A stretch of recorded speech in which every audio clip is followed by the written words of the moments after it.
जय गोमाता, जय श्री कृष्ण.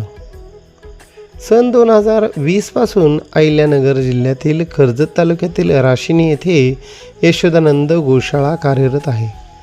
येथे कत्तलखान्यातून वाचलेल्या वृद्ध, अपंग आणि भाकड स्वरूपातील गोमातेंची प्रेमाने सेवा केली जाते. या गोमाता दूध देत नसल्या तरी त्यांच्याकडून मिळणारे गोमय म्हणजेच शेण हे आमच्यासाठी एक मौल्यवान साधन आहे. गोशाळा स्वावलंबी व्हावी आणि पर्यावरणपूरक उपक्रमांना चालना मिळावी या उद्देशाने आम्ही गोमयामध्ये गवारगम, बोखर, मेथीच्या बिया, चिंचुक्याची पावडर यांसारख्या नैसर्गिक घटकांचा वापर करून विविध इको फ्रेंडली उत्पादने तयार करत आहोत. भारतीय परंपरेमध्ये गोमयाचा वापर शतकानुशतके घरामध्ये अंगण सारवण्यासाठी, शेती कामासाठी, धार्मिक कार्यासाठी केला जातो.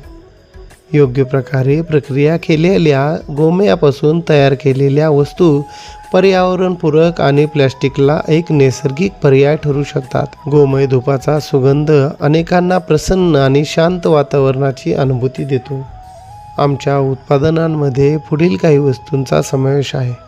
यामध्ये चंदन धूप, मच्छर धूप, दिवे, श्रीचरण, राखी, तोरण, लटकन, गणेश मूर्ती, घड्याळ, विविध हँगिंग डेकोरेशन, लक्ष्मी माता, विठ्ठल रुक्मिणी, माऊली, छत्रपती शिवाजी महाराज, श्री स्वामी समर्थ, आदियोगी, कृष्ण गोमाता, गाय वासरू अशा अनेक आकर्षक वस्तूंचा यामध्ये समावेश आहे.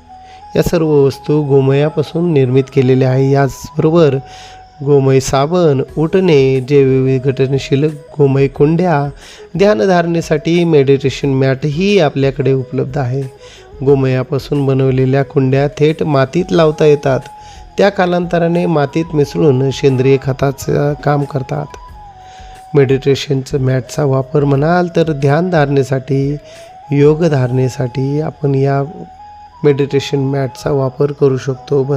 ऑफिसमध्ये बसण्यासाठी या मेडिटेशन मॅटचा आपण वापर करू शकतो. यामुळे पाठीला होणारे मणक्याचे त्रास निश्चितच आपले बरे होणार आहेत. यासाठी हे गोमय मॅट, मेडिटेशन मॅट कार्य करते. या सर्व उत्पादनाच्या माध्यमातून आमचा एक प्रयत्न आहे गोसेवा आणि पर्यावरण संरक्षण याची सांगड घालून गोशाळा स्वावलंबी करणे. आपणही या उपक्रमामध्ये सहभागी व्हा. आपल्या खरेदीतून केवळ एक उत्पादनच नव्हे तर निराधार गोमातांच्या संगोपनाला हातभार लागेल. जय गोमाता, जय श्री कृष्णा.